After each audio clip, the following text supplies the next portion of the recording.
Yuk, siap. Gerak. 2, mulai.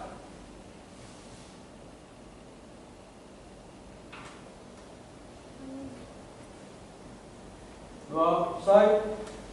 Beri salam. Assalamualaikum warahmatullahi wabarakatuh.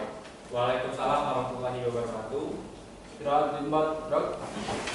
Oke, sebelum kita mulai, kita bagi cek dulu di kanan kirinya ya. Kita periksa dulu kelasnya. Kalau ada sampah, bisa diperiksa dulu. Buku pelajarannya dipersiapkan. Tulisnya buku paketnya dipersiapkan. Oke. Kelas 11 1 hari ini ada yang tidak hadir? Memang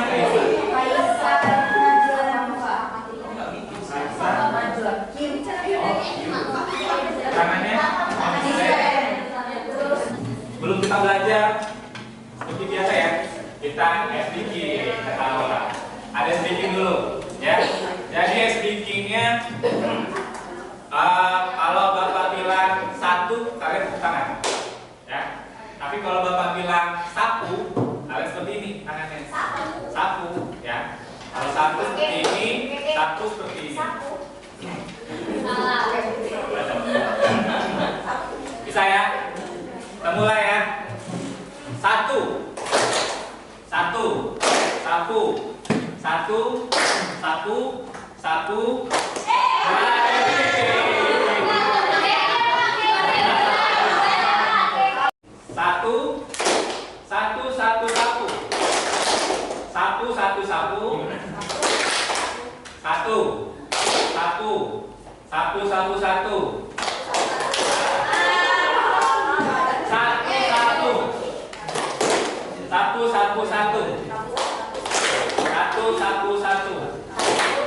Oke. Jadi kita bahas bagian satu. Ini tentang tantangan awal kemerdekaan. Jadi setelah proklamasi untuk kemerdekaan, itu pasti ada tantangannya ya, yang dialami oleh Indonesia. Maka kita akan belajar tentang tantangan awal kemerdekaan. Sebelum itu, kita kesampaikan dulu nih tentang persepsi kita ya, terkait apa yang akan kita pelajari. Di sini ada 3 pertanyaan tematik ya.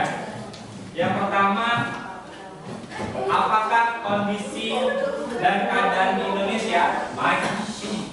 Apakah kondisi dan keadaan di Indonesia stabil pada awal kemerdekaan? Tidak ya, tidak stabil ya. Kemudian, apakah Sekutu dan Belanda memberikan kebebasan setelah Indonesia merdeka? Tidak. Kemudian yang ketiga, apakah ada upaya yang dilakukan oleh rakyat Indonesia untuk mempertahankan kemerdekaan Indonesia? Ada. Ada yang tahu nggak contoh upaya yang dilakukan oleh rakyat Indonesia dalam mempertahankan kemerdekaan Indonesia? Wah, ada yang tahu upaya rakyat dalam mempertahankan kemerdekaan Indonesia? Belum tahu ya? Nah, jadi inilah yang akan kita bahas pada pertemuan hari ini ya, terkait dengan upaya para rakyat, para pejuang Indonesia dalam mempertahankan kemerdekaan Indonesia. Ada satu materi pokok yang akan kita pelajari pada hari ini, yaitu keterkaitan kedatangan Sekutu dan Belanda di Indonesia dengan peranan pemuda dan tentara dalam mempertahankan proklamasi, dalam peristiwa 5 hari di Semarang, kemudian pertempuran Kota Baru di Yogyakarta, dan pertempuran 10 November di Surabaya. Nah, itu adalah materi pokok yang akan kita pelajari pada pertemuan hari ini. Kemudian tujuan pembelajarannya ya. Pada kelas F, kalian di kelas 11 ini melalui diskusi kelompok ya, dan metode PJBL ya, pembuatan proyek. Ini mampu melaksanakan diskusi dalam pembuatan proyek mengenai tantangan awal kemerdekaan terkait dengan materi yang kita pelajari dengan baik dan memiliki rasa tanggung jawab, disiplin, dan kerjasama selama mengikuti proses pembelajaran di kelas. Kemudian mengkomunikasikan apa yang kalian pelajari ya, itu udah bisa dalam bentuk infografis ya, tulisan, baik berupa melalui aplikasi Canva TikTok, dan lain sebagainya. Selain itu juga kalian akan mampu menggunakan keterampilan sejarah untuk menganalisis dan mengevaluasi peristiwa sejarah. Nah, jadi itulah tujuan yang akan kalian capai ya pada pembelajaran hari ini. Modelnya masih sama ya, kita akan menggunakan model pembelajaran project based learning dengan pendekatan teaching and direct level ya. Artinya pembelajaran ini akan disesuaikan dengan pemahaman, kemampuan ya yang ada pada diri kalian sesuai dengan fasenya, yaitu fase F di kelas 11.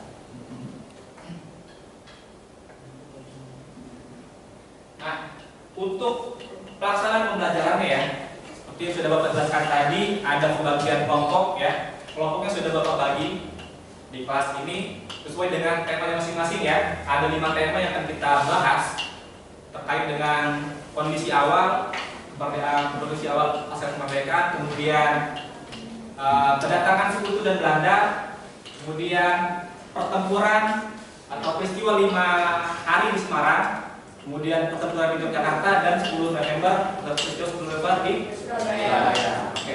Untuk menghemat waktu, kalian persilahkan untuk berkumpul dengan kelompoknya masing-masing ya, sesuai dengan temanya masing-masing. Bapak persilakan sekarang. Kelompok 1, 2, 3, 4, dan 5.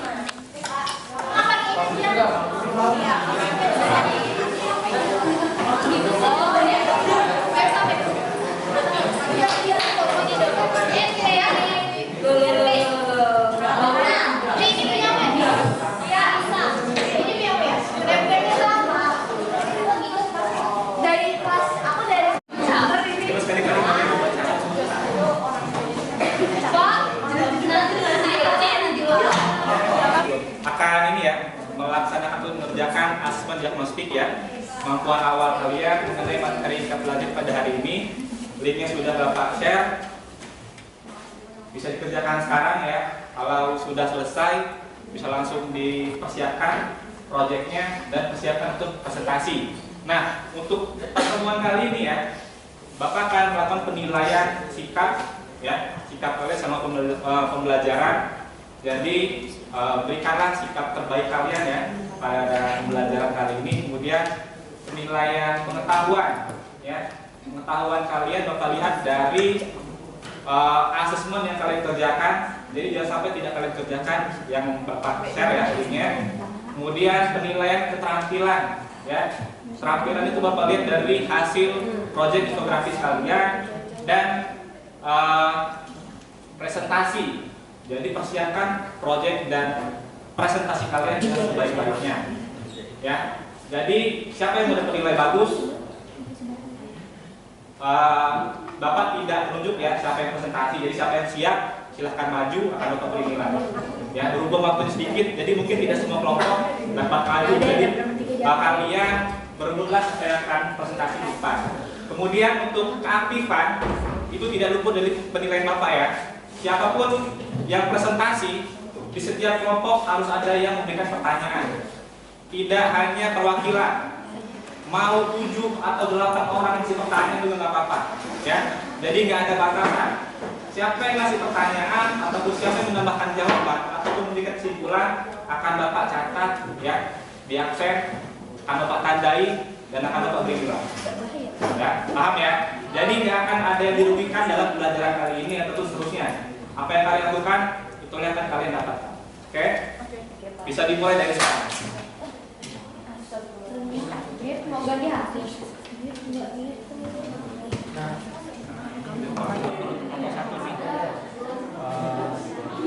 Kondisi awal Indonesia awal kemerdekaan itu seperti apa? Belum mapan karena banyak terjadi kekacauan kan. Terus itu juga didasari karena sekutu yang masuk lagi ke wilayah Indonesia. Terus juga terjadi inflasi besar-besaran karena peredaran mata uang rupiah Jepang yang terjadi penyebaran uang rupiah Jepang yang banyak kan, tapi nilai tukarnya itu tidak boleh terjadi. Situasi Indonesia masih belum mapan ya, sering terjadi ketika berbagai program itu semua walaupun sudah dibentuk pada pemerintahan bahkan dibentuk TNI itu masih belum bisa membuat Indonesia kokoh ya setelah kemerdekaan, apalagi setelah datangnya para sekutu yang kemudian ada Belanda, Indonesia ya. Jadi kondisi ini semakin tidak karena kan pada tahun 1946 terjadi situasi yang kurang kondusif sehingga pemerintahan beralih ke oke, dipersiapkan ya dalam konsentrasi nanti kalian bernilai yang mana susah mudah saya ratain nanti kalian nanti akan tulis kita kasih dan sampai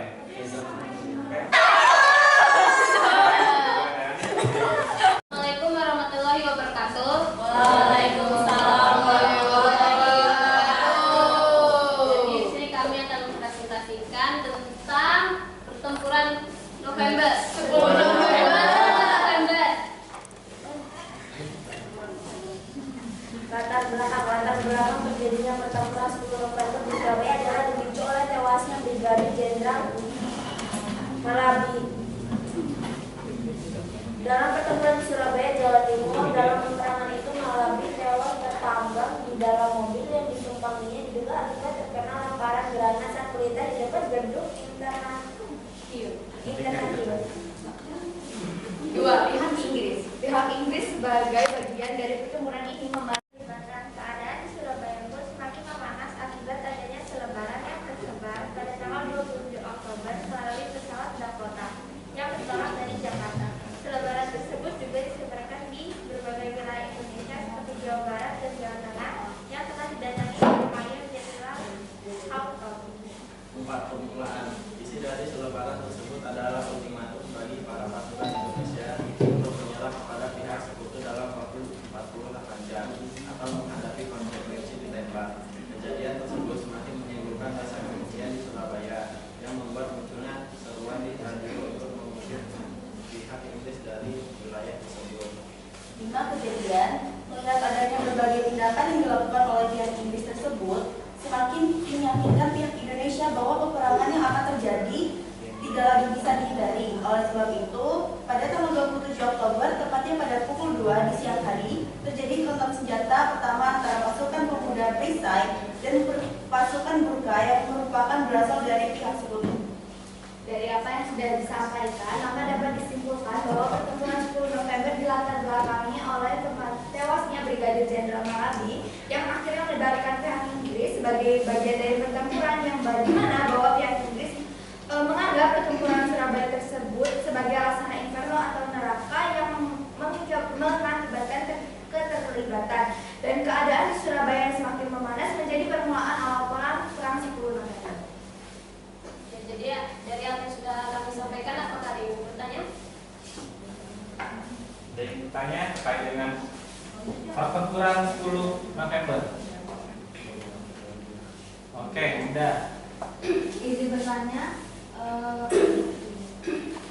tadi kan dijelaskan keadilan bahwa di pertempuran 10 November di Surabaya adalah dipicu oleh tewasnya Brigadir Jenderal Malabi. Nah, siapakah Brigadir Jenderal Malabi ini dan siapakah pelaku di balik pembunuhan atau terbunuhnya Brigadir Jenderal Malabi ini?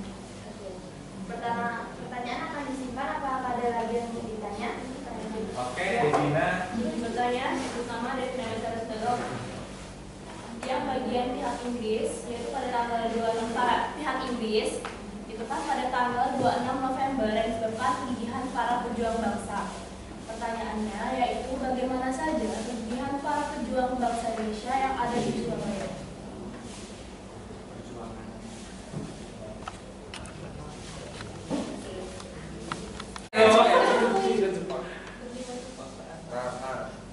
Siapa? Bila?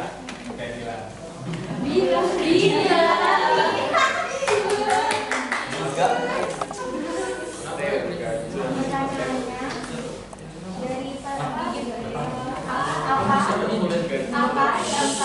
Apa dampak dari pertempuran 10 November di Surabaya tersebut?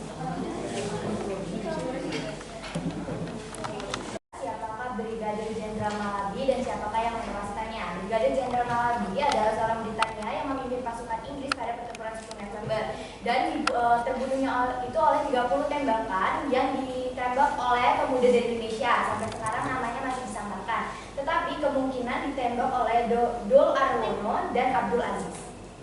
Jadi Jenderal Malabi ini iya. Tentara ya, pimpinan tentara Inggris untuk wilayah Jawa Timur. Oh iya.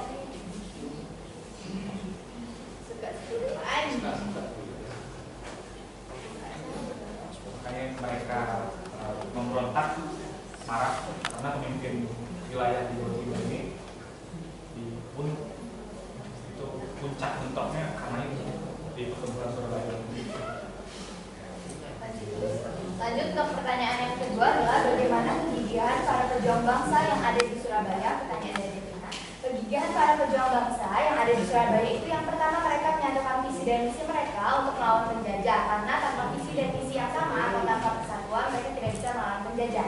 Setelah menyatakan visi dan misi, dari tadi kan sudah dijelaskan di dalam infografis bahwa perang tidak bisa terhindarkan, maka mereka melakukan perang yang dimana menyebabkan 20.000 orang menjadi tewas. Cukup? Yang selanjutnya adalah apa dampak dari pertempuran 10 November, punya Salva. Oke, pertempuran tersebut mengakibatkan 20 rakyat Surabaya tewas menjadi korban seperti yang sudah dijelaskan tadi, dan sebagian besar warga sipil. Selain itu diperkirakan 150.000 orang terpaksa meninggalkan kota Surabaya dan tercatat 1.600 orang prajurit Inggris tewas, hilang dan luka serta puluhan alat perang rusak dan hancur. Nah, ini juga mengakibatkan persatuan dan kesatuan bangsa Indonesia semakin kuat setelah perang 10 November. Bagaimana? Indah, Bila, Devina, sudah jelas ya apa yang disampaikan oleh kelompok yang mengusulkan pertempuran 10 November. Ya. Ada yang menambahkan jawaban dari kelompok Oke, Damai? Sudah jelas? Oke, sudah tutup. Sekian presentasi dari kelompok kami. Jika ada kesalahan atau mohon maaf. Kami akhiri. Wassalamualaikum warahmatullahi wabarakatuh. Waalaikumsalam warahmatullahi wabarakatuh. Beri plus. Ini antara pasukan Indonesia dengan pasukan Inggris, ya. Yang pertempuran ini pernah berhenti ya, terjadi gencatan senjata, ya, pada tanggal 29 Oktober. Jadi pernah terjadi gencatan senjata, artinya gencatan senjata ini itu dihentikan tembak-menembak dalam pertempuran ataupun perperangan.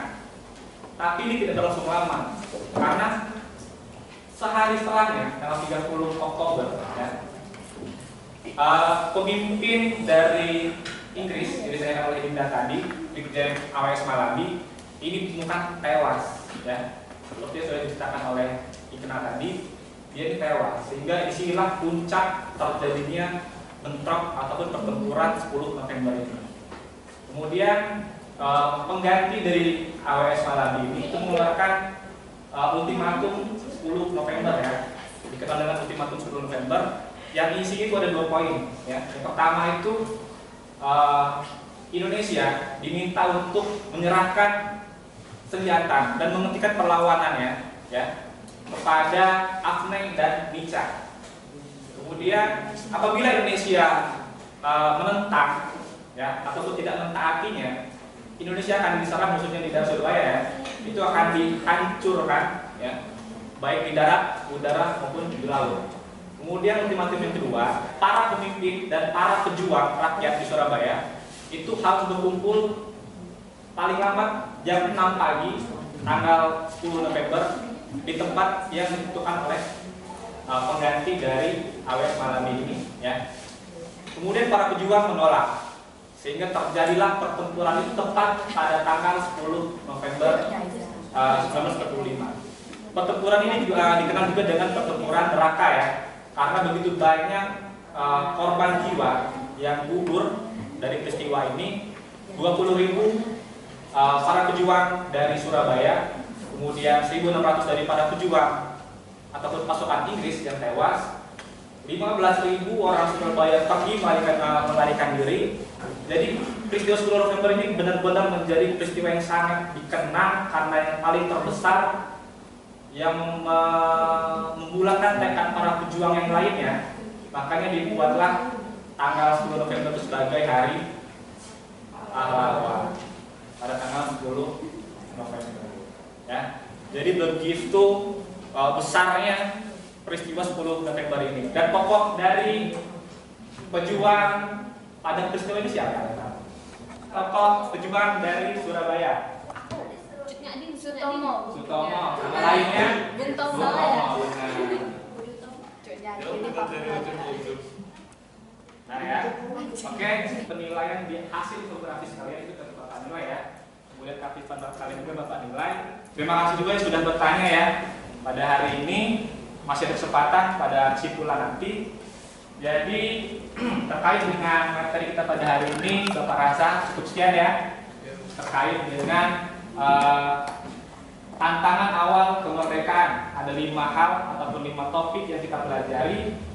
Ya, jadi infografisnya hasil proyek kelompok di kelas 11 SMP 1 bisa kalian pelajari, bisa kalian amati ya sebagai bahan referensi kalian terkait dengan tantangan awal kemerdekaan. Untuk pertemuan selanjutnya kita masih membahas tentang tantangan awal kemerdekaan ya. Ada pertempuran di Bali, kemudian di Sulawesi, Ambarawa ya. Jadi masih ada upaya ataupun perjuangan para rakyat di berbagai daerah yang akan kita pelajari pada pertemuan selanjutnya ya. Jadi akan bagi kembali tema di setiap kelompoknya ya. Jadi bisa kalian persiapkan untuk pertemuan selanjutnya. Mungkin cukup sekian ya pada pembelajaran pada hari ini, tidak terasa sekali ya sudah habis. Untuk kesimpulan pada pembelajaran pada hari ini, apakah ada yang bisa menyampaikannya? Saya persilahkan. Oke. Boleh. Oke, Ini kesimpulan dari kelompok kami yang kelompok 1 mengenai kondisi awal Indonesia merdeka. Jadi kondisi awal kemerdekaan Indonesia itu belum aman pada saat itu karena masih terjadi bentrok dan juga kekacauan yang disebabkan oleh masuknya pihak politik ke Indonesia yang dibonceng oleh Indonesia. Walaupun pihak Indonesia berhasil mengadakan sidang untuk mengesahkan presiden dan wakil presiden dan bahkan membentuk legislatif, upaya-upaya tersebut tidak dapat membuat kondisi Indonesia pada saat itu membaik. Kondisi Indonesia juga semakin diperparah dengan adanya inflasi yang dipicu peredaran mata uang rupiah Jepang yang tak terkendali, sementara nilai tukar yang sangat rendah. Nah, itu kesimpulan dari kelompok pertama ya, kondisi awal Indonesia pasca kemerdekaan. Jadi kalau ada yang menyimpulkan, kalian perhatikan karena itu menjadi bagian dari informasi yang diberikan oleh kelompok 1 kepada kalian. Oke, beri tepuk tangan untuk Phil. Ada lagi? Oke, Kakak. Menentukan terkait perjuangan pertahanan kemerdekaan Indonesia. Kesimpulannya, meskipun negara Indonesia ini telah memproklamasikan dan juga meraih kemerdekaan, akan tetapi rakyat Indonesia ini belum terbebas untuk merasakan kemerdekaan tersebut. Hal ini dikarenakan karena setelah Jepang menyerang kepada sekutu ini masih ingin menguasai wilayah jajahan yang ada di negara Jepang. Salah satunya adalah negara Indonesia. Oleh karena itulah muncullah semangat perjuangan dan juga rasa nasionalisme di kalangan rakyat Indonesia, di mana bentuk perjuangan mempertahankan kemerdekaan Indonesia ini salah satunya dengan menggunakan kekuatan bersenjata yang kemudian menghasilkan beberapa peristiwa-peristiwa penting. Oke, itu kesimpulan sekarang dulu dari Dakar. Dia plus perubahan. Terima kasih pada Piolin dan Dakar sudah menunjukkan terkait dengan apa yang kita pelajari pada hari ini ya. Semoga apa yang kita pelajari pada hari ini dapat menambah pengetahuan kita ya terkait dengan tantangan awal Indonesia pasca kemerdekaan. Jadi begitu banyak tantangan yang dialami oleh Indonesia walaupun sudah merdeka, sudah dibentuk pemerintahan, kemudian bahkan Badan Keamanan, tentara, TNI ya, Indonesia belum cukup tangguh ya untuk mempertahankan kemerdekaannya. Masih banyak tantangan yang dihadapi. Datanglah para sekutu Belanda, Nica ya, karena mereka menganggap bahwa Indonesia itu masih berada ataupun memiliki kekosongan ya, kekosongan pemerintahan menurut mereka, dan Indonesia sudah merdeka, ya kan? Makanya ini terjadi perbedaan pendapat. Yang satu bilang Indonesia ini kosong, tapi kata Indonesia sudah merdeka, sudah ada presidennya, jadi sudah ketebak apa yang akan terjadi, ribut, konflik, bentrok. Hanya terjadi berbagai macam konflik, bentrok di berbagai wilayah Indonesia. Makanya kita pelajari pada hari ini dan pertemuan selanjutnya seperti itu. Oke, itu tadi kesimpulan terkait apa yang kita pelajari pada hari ini. Kemudian untuk refleksi pelajaran kita pada hari ini, bagaimana menurut kalian dari penilaian kalian antar sesama temannya ataupun penilaian refleksi kalian kepada saya sebagai guru. Saya persilakan. Kalau menurut Bapak, refleksi dari saya ya. Pada pertemuan kali ini itu lebih berbeda daripada pertemuan pada sebelumnya. Ya, maklum. Jadi kalian pada hari ini lebih aktif ya, lebih aktif, lebih antusias belajarnya. Harapannya hal ini bisa kalian manfaatkan untuk pertemuan berikutnya ya. Jadi manfaatkan waktu kalian untuk belajar dengan sebaik-baiknya, khususnya di mata pelajaran sejarah Indonesia ya. Menurut Krisna gimana nih? Hari ini gimana pelajaran Krisna? Luar biasa. Apa yang luar biasa? Luar biasa ya. Ngerti nggak apa yang dijelaskan oleh teman-temannya? Ngerti ya? Oke.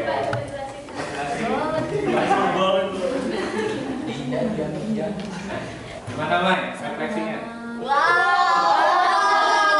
Terus Oke. Terima kasih untuk hari ini ya. Terima kasih atas perhatian kalian. Sampai bertemu di pertemuan selanjutnya.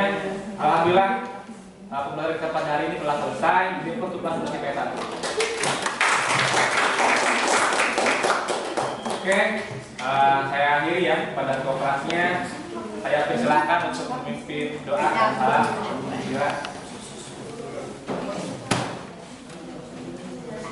Duduk siap, gerak.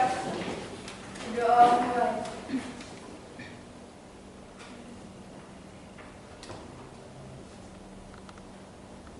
Doa selesai. Beri salam.